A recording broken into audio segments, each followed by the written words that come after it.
Hello and welcome. In this video, let's understand what are temporary tables in SQL Server. Till now, what we have done, right? We were creating permanent tables. If you go to databases and let's open our demo DB, and we have created some tables. So the tables that we see here are our permanent tables, right? These will not get deleted unless we drop them manually. But we can create temporary tables also. And how we were creating permanent tables? We were saying create table and then we were specifying the table name. Let's call it table 1 and then we can specify the columns id integer. Let's say name and let's tell the size is varchar 10.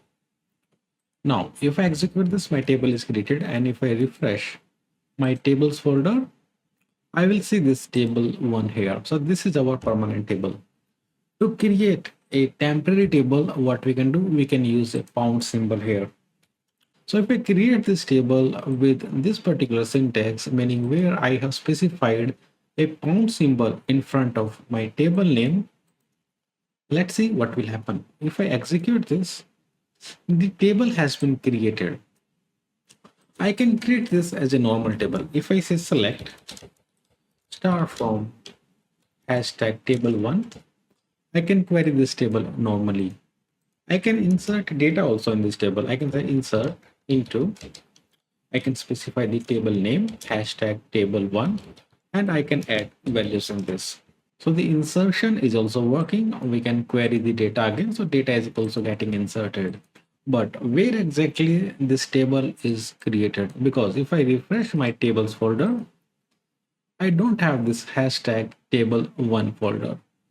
But if you check your TempDB, which will be present in your system databases. So let's expand system databases. And here you can see we have TempDB. If you expand this TempDB and then if you expand this temporary tables folder, you can see table 1 is present here. And you notice SQL Server has appended some random number at the end. Right, so whenever you will create a local temporary table, it will be created like this in the SQL Server. Right. We will see when this table will be dropped, but for now, let's move on and let's discuss some other points. So permanent tables will be stored forever until you drop them manually, and temporary table will be stored temporarily. These will be automatically deleted after use. Okay. So as we have seen, we have two type of tables, local temporary tables and global temporary tables. So this is how you will create local temporary tables. You can insert data manually, and let's discuss the life cycle of the local temporary table. This will be deleted when the session ends or the connection closes. Okay, so let's go to our database. So currently I'm in this window. This is my one connection. But if I open one more window, this is my second connection. So let's mention this is our second connection. And this is my first connection. Okay. So I am able to execute this particular select statement in my first connection because this connection has created this table. So if I execute this, I can get the data. But if I copy this query and try to execute this in my second connection, I will get invalid object name table1. So the scope of this local temporary table is within the connection or within the session. We cannot access this table outside this session. Okay. And we are allowed to create a same table. We can create the same table with the same name in our different connection. So I can go to my second connection and I can create this table here as well. So if I execute this here and I can see the data, I don't have data, but I have the access to this table. And if I refresh my temporary tables folder again, now I have two tables, table 1 with some different number, table 2 with some different number. So each user or each session can create a different table with the same name. Now, when this will be deleted, this will be deleted when you close the connection. If I close this second connection, I will say don't save. That one table is been dropped. Now if I refresh, I can see there is no, I can see there is only one table one now. Okay. So the other one is deleted. And if I close this particular connection also, and if I refresh my temp tables folder, now both the tables are dropped, right? And if you open a new query window and try to select star from hashtag table one, you will get the error because table has been now dropped, because once the connection is closed, your local temporary tables will be dropped. Now let's move on and now also understand global temporary tables. Global temporary tables you will create by using double hash. For local temp tables, we were using single hash, but for this we need to use double hash, or we can say double pound symbol. Let's see this with an example. So we can create a table like this. I'll go to my database and I will execute this particular thing. So it has created the employees global table. Okay, so this is global table because I'm using this two hashtags here. Okay, and if I refresh my table now, you will see the table has been created, but this time there is no random number appended at the end of the table name.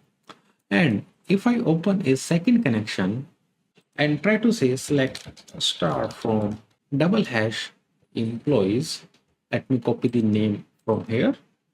And if I execute this, I'm able to access it, right? So I'm able to access my global temporary table in my second connection also. That's why these are called as global temporary tables. Okay, so we can run this in another session also. And the important point is when this will get deleted. This will be deleted when all the sessions that are using it are closed.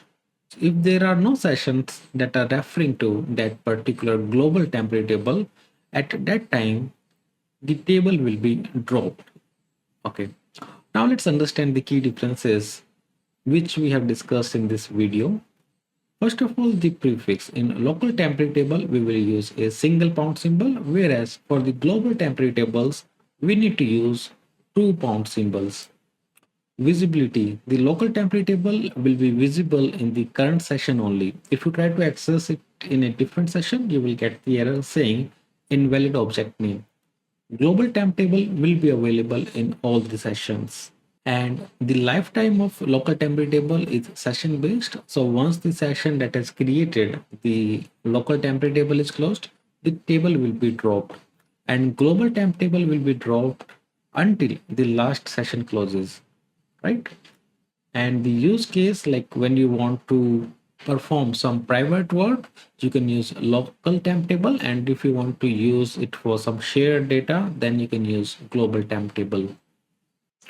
And temp tables can be used for performance optimization. So what you can do, you can store your query result in some temp table, and then you can use it wherever you want in your store procedure or query. So instead of calling the query multiple times, you can reuse your temp table. And important point to note here, right? Temp tables are stored in our TempDB. They will not store in our normal database. They will get stored in the temp database.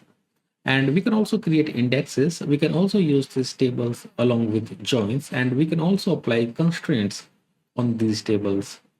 What are the limitations? These are not permanent and they can impact the performance of TempDB. Meaning, if you create multiple temp tables in TempDB, then the space of TempDB will get reduced and it can impact the performance of temp database. And global tables can cause conflicts because these are shared tables. Let's say one user is trying to access the global table and some other user has already like modified the data of that global table, then it can cause some conflicts.